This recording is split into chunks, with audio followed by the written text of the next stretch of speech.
Anta syafi la shifaa illa shifauka shifaan la yughadiru saqama. Amin.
Bismillahirrahmanirrahim. Alhamdulillahirrabbilalamin. Wassalatu wassalamu ala rasulil amin wa ala alihi wa sahbihi ajma'in. Allahumma anfa'na bima 'allamtana wa 'allimna ma yanfa'una wa zidna ilma. Subhanaka la ilma lana illa ma 'allamtana innaka antal alimul hakim. Allahumma amin.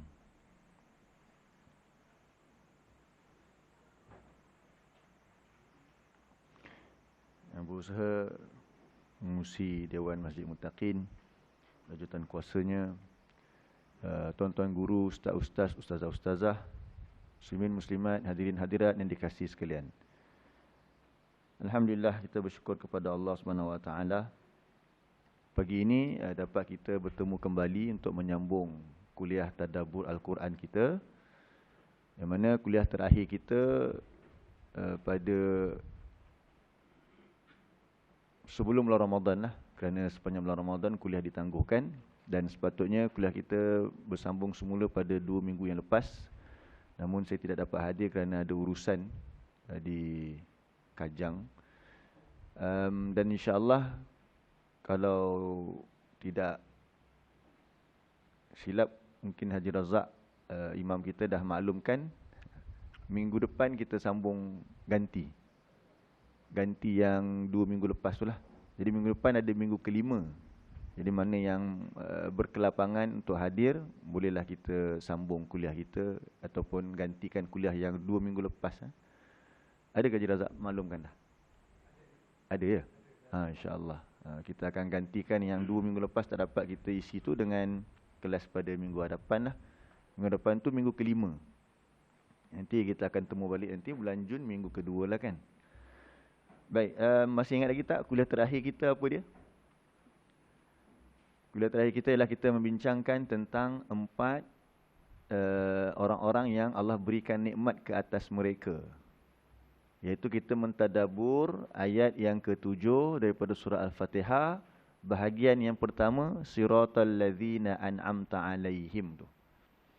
Cuba kita terjemahkan balik sama-sama ayat yang ke-7 ni dan kita bacakan dulu. A'udzubillahi minasyaitonirrajim.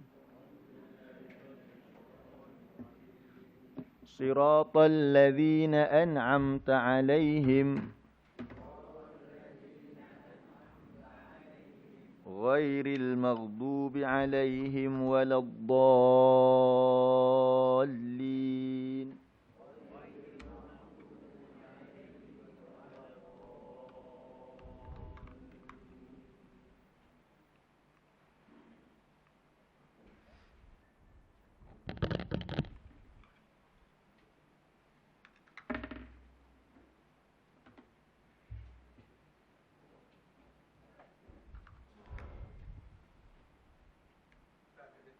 Oh, bateri lain. Okey.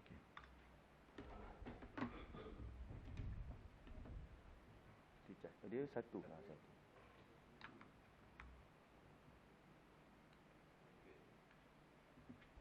Okey. Full.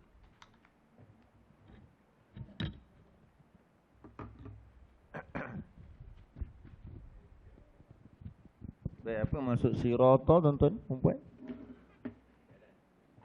Okey, jalan tapi tambah apa kat depan ni? Iaitu jalan. Iaitu jalan. Allazina, bagi orang-orang yang. Sekali lagi, iaitu jalan bagi orang-orang yang. An'amta ni ada kita belajar kaedah sikit. Kaedah dia ta berbaris fathah tu. Di akhir kalimah sebelumnya sukun. Ni ada huruf ta kat sini, ta di baris atas sebelumnya sukun. An'amta, rozakta, Allahumma barik lana fima rozakta, an'amta, roka'ta. Sama je bunyi belakang tu. Telah oleh engkau. An'amta, telah memberi nikmat oleh engkau. Alaihim, ke atas mereka. Alaihim, ke atas mereka. Sekali lagi yang fasal yang ni, iaitu jalan bagi orang-orang yang telah memberi nikmat oleh engkau ke atas mereka. Okay. Seterusnya, ghairi. Apa maksud ghairi? Bukan. Ghairi maksudnya apa? Bukan. Al-maghdub, ini namanya isim maf'ul.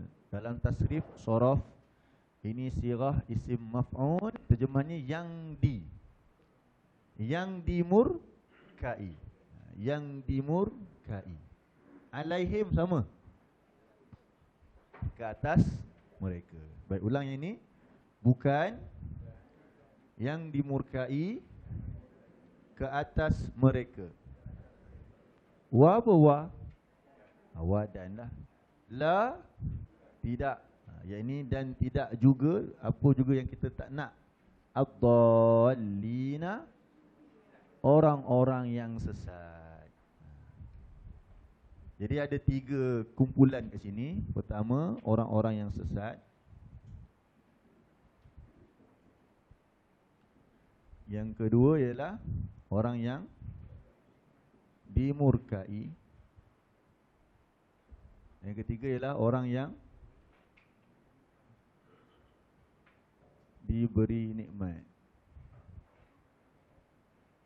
Ada 3 jalan ni. Yang kita minta, jalan yang kita nak berada di atasnya ialah jalan yang ini sahaja. Ghairi, bukan. Ya Allah, tolonglah ya Allah, kami tak mau. Sebab ayat ni kan bersambung daripada ayat ke-6. Ihdinas siratal mustaqim. Kita solat. Inilah satu-satunya doa yang wajib kita minta kepada Allah. Tunjuki kami jalan yang lurus, iaitu jalan orang-orang yang engkau berikan nikmat. Bukan, kami tak mau jalan siapa? Jalan orang yang dimurkai. Dan tidak juga kami tak mau jalan siapa? Orang-orang yang sesat. Jadi jalan kita menuju Allah, sejak kita lahir di atas muka bumi ini, daripada umur kita 0 tahun itu sampailah hari ini 40 tahun, 50 tahun, 60 tahun, 70 tahun. Sudah berapa tahun kita hidup sebenarnya, itulah kita kena kira kita sudah berjalan semakin dekat untuk bertemu dengan Allah. Hidup lahir je kita kat bumi ini, sebenarnya kita sedang berjalan menuju kepada Allah pula. Cuma fasanya di mana? Di dunia. Nanti kita akan berpindah selepas ajal sampai. Kita akan berada pula di alam yang seterusnya, iaitu barzakh, dan seterusnya alam akhirat. Jadi bayangkan perjalanan tersebut, jalanan yang penuh liku-liku, yang penuh tipu daya, yang Allah jadikan dunia ini sebagai dunia yang menipu. Kita perlukan sahabat-sahabat yang boleh membimbing kita, teman-teman yang boleh membantu kita. Itulah dia allazina an'amta alaihim. Sebab apa kita sebut demikian? Surah berapa Allah terangkan tentang orang-orang yang Allah berikan nikmat ni, tuan-tuan, ibu-ibu sekalian? Surah berapa yang Allah terangkan tentang orang-orang yang Allah berikan nikmat ini?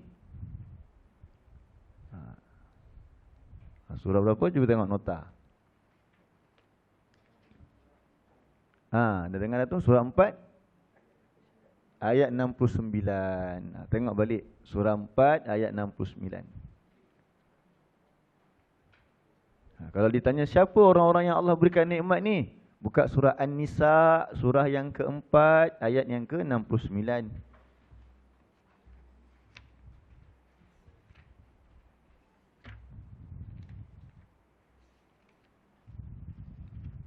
Siapa yang ada nota lagi? Betul tak? Nota kita yang terakhir, kita bincang tentang baru siratal ladzina an'amta alaihim kan. Lepas tu kuliah kita tangguhlah Ramadan, Al-Maghdub kita belum bincang lagi. Tengok surah 4 ayat 69.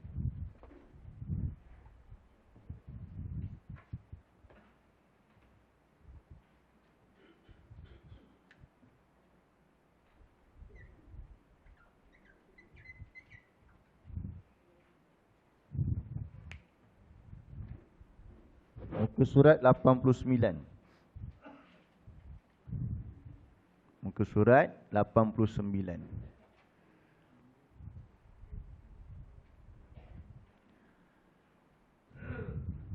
Ayat 69, muka surat 89.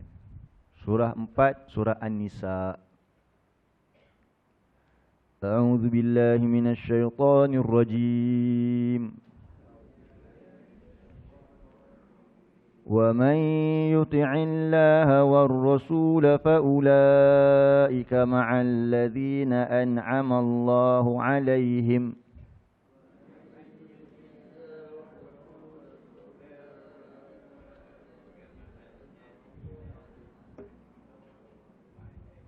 Lihat dulu terjemahan dia. Dan barang siapa yang mentaati Allah dan Rasul, maka mereka itulah bersama dengan orang-orang yang Allah berikan nikmat ke atas mereka.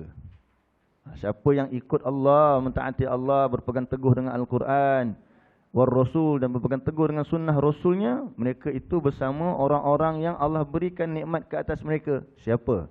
Minan nabiyyina was-siddiqina wasyuhada'i was-salihin.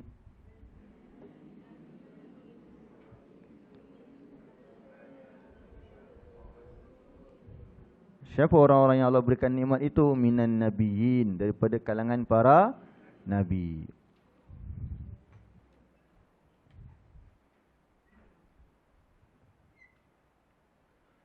Yang pertama para nabi. Yang kedua siapa? As-siddiqin, orang-orang yang jujur, orang yang benar pengakuan imannya. Orang yang benar dan membenarkan pengakuan imannya.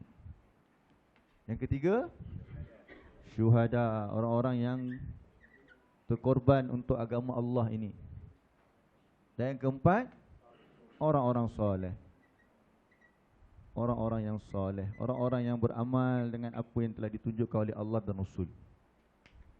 Siapa mereka ini? Wa hasuna ulaika rafiqa.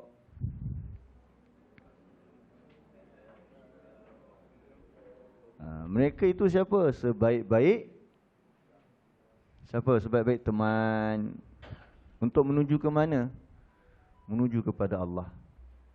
Jadi bayangkan tiap-tiap hari kita minta kepada Allah, tunjuki kami jalan yang lurus, iaitu jalan orang yang engkau berikan nikmat. Jadi kita dah tahu belum jalan tersebut apa dia? Mudah-mudahan kita dah tahu hasil perbincangan kita pada kuliah yang lepas.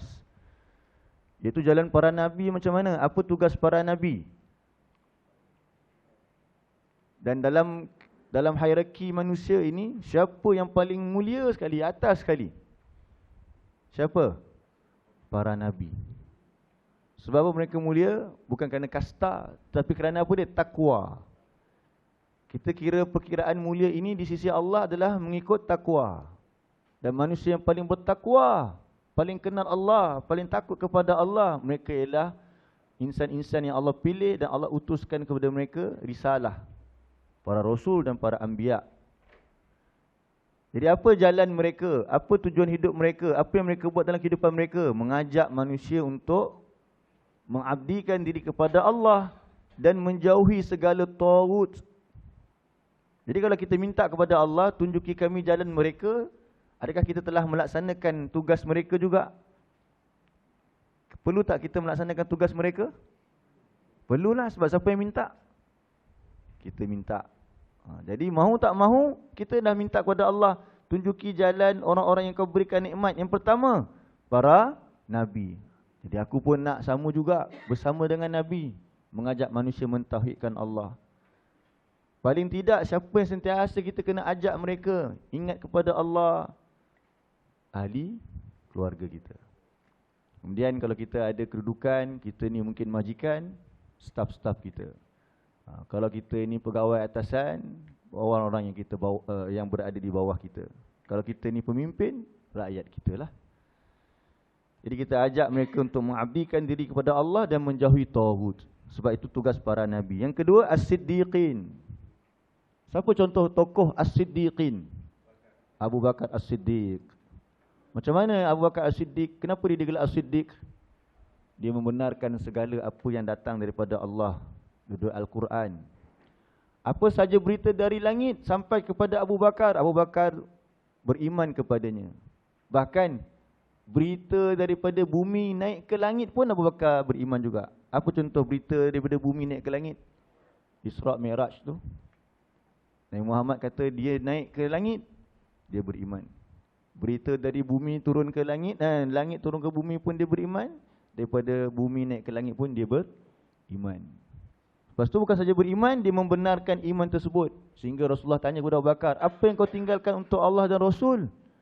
Dia kata, minta maaf. Apa yang kau tinggalkan untuk keluarga engkau? Sebab apa? Sebab dia membenarkan imannya dengan dia membelanjakan semua harta dia. Kata Abu Bakar kepada Rasulullah, aku tinggalkan kepada keluarga aku Allah dan Rasul. Tu As-Siddiq. Begitu juga dengan anak dia, Aisyah radhiyallahu anha. Dan yang ketiga, Asy-Syuhada. Siapa contoh syuhada? 3 lagi Khalifah Ar-Rashidin tu, iaitu Umar, Uthman dan Ali. 3 ini tokoh yang syahid. Dan banyak lagi para sahabat Nabi yang lain yang syahid. Abbas, siapa ni? Hamzah, pakcik Nabi Hamzah kan, dalam perang Uhud. Mereka sanggup menanti-nanti. Mereka membenarkan iman mereka dengan apa? Berjuang di jalan Allah. Mereka cintakan kematian sebagaimana manusia lain cintakan kehidupan. Mereka bukan bunuh diri. Mereka mempertahankan agama yang mereka dapat, agama yang telah mengubah kehidupan mereka daripada sesat menjadi orang yang mendapat petunjuk. Dan terakhir ialah As-Salihin. As-Salihin nak tengok ni siapa? Semua para sahabat Nabi soleh. Semua sahabat Nabi. Sebab tu, kalau kita dah faham ayat ini, antara yang perlu kita buat adalah apa dia? Mempelajari sirah para sahabat ni. Telusuri sirah mereka, macam mana hidup perjalanan mereka. Daripada jahiliyah, berada di jurang-jurang neraka, berjalan menuju ke syurga dengan selamat. Jadi mereka itulah orang-orang yang soleh. Kalau kita tak kenal mereka, siapalah yang dapat untuk membimbing kita bersama-sama, dan kita akan dapat contoh yang lain. Siapa contoh yang lain tu? Al-Maghdub. Hari ini kita akan sambung Al-Maghdub. Kita minta dekat Allah, ghairil maghdubi alaihim. Kami tak mau jalan orang yang dimurkai. Sekarang siapakah orang yang dimurkai? Sebelum tu kita baca satu hadis ni.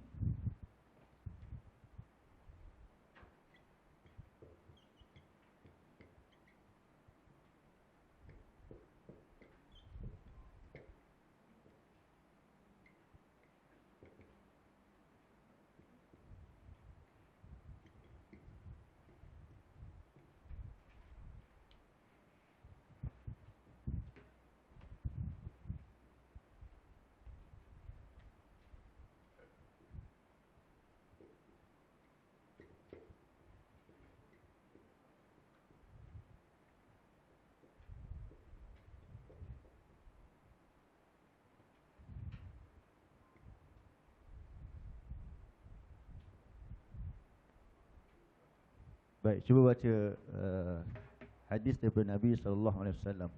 Qala Rasulullah sallallahu alaihi wasallam, innal maghduba alaihim al-yahud wad-dallina an-nasara. Ni boleh terjemah tak ni? Cuba Haji Razak terjemah, Haji Razak. Sesungguhnya. Ini tadi sama. Al-Maghdub. Yang dimurkai ke atas mereka. Ini dia punya khobar ni. Ini inna tadi, ini khobar inna adalah Al-Yahud. Apa Al-Yahud? Orang Yahudi lah. Dan ad-dallina, orang-orang yang sesat. An-Nasara adalah Nasrani. Jadi Nabi beritahu apa dia? Sesungguhnya yang dimurkai ke atas mereka adalah orang-orang Yahudi, dan orang-orang yang sesat adalah orang-orang Nasrani. Jadi hadis menjelaskan ayat Quran. Jadi bila kita baca ayat ghairil maghdubi alaihim waladdallin, Nabi beritahu apa dia? Al-maghdub itu ialah al-Yahud, dan juga ad-dallin itu adalah Nasrani. Cuma kita jangan terjemah direct macam tu. Bila kita baca Quran kan, kita tengok ad-dallin terus tukar Nasara. Bukan, sebab Allah kata ad-dallin lah, orang yang sesat, umum. Jadi antara contoh ad-dallin, Nabi kata siapa? Nasrani. Allah kata al-maghdubi alaihim. Allah sebut al-maghdubi alaihim, yang dimurkai kata mereka, umum. Tapi Nabi kata contohnya siapa? Yahudi. Jadi daripada situ nanti kita akan dapat lihat kenapa pertama Nabi sebut contoh al-maghdubi alaihim tu Yahudi, dan contoh ad-dallin tu orang-orang Nasrani. Kita kajilah sifat mereka. Daripada sifat tersebut, kita kembangkan lagi. Siapa lagi yang ada sifat-sifat macam al-Yahud? Siapa lagi ada contoh-contoh sifat macam Nasrani itu? Baik, pertama sekali al-maghdubi alaihim, orang-orang yang dimurkai ini. Kenapa Nabi kata Yahudi? Dalam Al-Quran ada Allah cerita tentang satu kelompok Yahudi yang mereka duduk di pantai, di pesisiran pantai, dan mereka punya kerja apa? Menangkap ikan. Dan Yahudi ini Allah uji mereka. Allah tetapkan kepada mereka setiap hari Sabtu mereka tak boleh bekerja. Mereka mesti beribadat.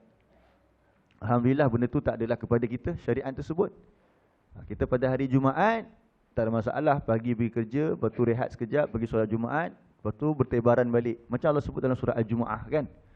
Tapi cuma mereka ketika itu pada hari Sabtu, hari ibadat mereka, mereka perlu off. Off daripada tugas Sabtu. Sabtu tu maksudnya off tugas. Tapi ujian Allah lagi apa dia? Pada hari Sabtu tersebut, banyak ikan-ikan yang keluar bertebaran di laut. Jadi mereka menggunakan helah. Mereka pasang pukat pada hari Jumaat, lepas tu biarkan ikan-ikan tu masuk pada hari Sabtu, dan mereka kutip pada hari Ahad. Jadi mereka tak pergi bertugas, tetapi mereka punya mission mereka berjalan. Sepatutnya kena off semua tu. Jadi ini namanya apa? Helah. Yang pandai buat helah ni mestilah orang yang bijak. Orang tak bijak ni, dia luruh ni tak reti. Jadi sifat Yahudi yang macam ni, kenapa Allah murka kepada mereka? Kerana mereka ni Allah bagi kebijaksanaan, tapi mereka salah guna. Itu ciri-ciri al-maghdub. Orang yang Allah berikan mereka kelebihan, tetapi mereka salah guna kelebihan tersebut. Kisah yang kita sebut ini boleh tengok dalam surah 5, surah Al-Ma'idah, ayat yang ke-60.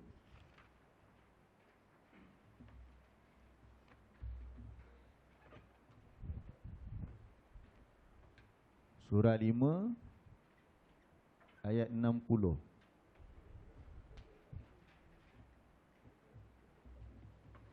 Muka surat 118 ya.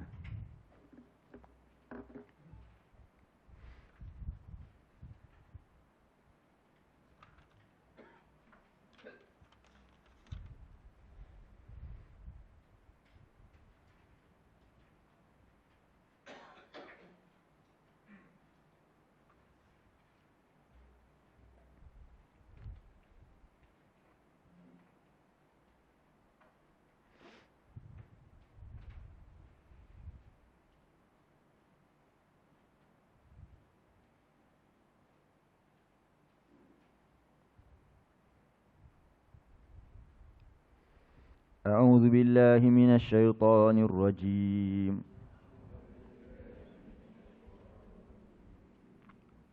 قل هل أنبئكم بشر من ذلك مثوبة عند الله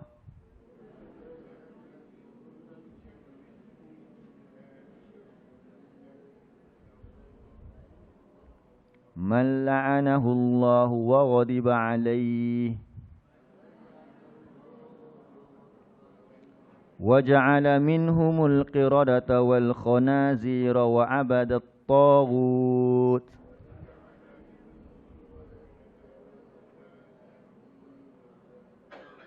أولئك شر مكانا وأضل عن سواء السبيل.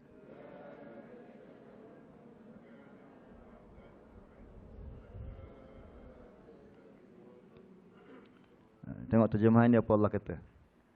Katakanlah wahai Rasul, apakah akan aku beritakan kepada kamu dengan ataupun tentang orang yang buruk, lebih buruk pembalasannya daripada orang fasik di sisi Allah,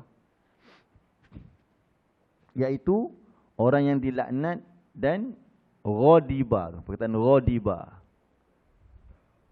Al-maghdub tadi kan, Al-maghdub kan isim maf'ul dalam soraf ni. Yang belajar soraf boleh ambil perhatian lah pembinaan kalimah kan dalam soraf. Al-maghdub tu ru'wat dia gha, dad dengan ba. Al-maghdub, alif lam tu tambahan, mim tu pun tambahan, waw selepas dad tu pun tambahan. Jadi ru'wat dia ialah gha, dad, ba. Ghain, dad dengan ba. Jadi inilah kata dasar dia, ghadiba. Ghadiba ni murka, marah. Kalau kita manusia kita pakai marah lah. Kalau Allah kita pakai apa? Murka. Jadi al-maghdub yang dimurkai. Jadi dalam ayat ni Allah kata siapa? Mereka ialah orang yang Allah laknat.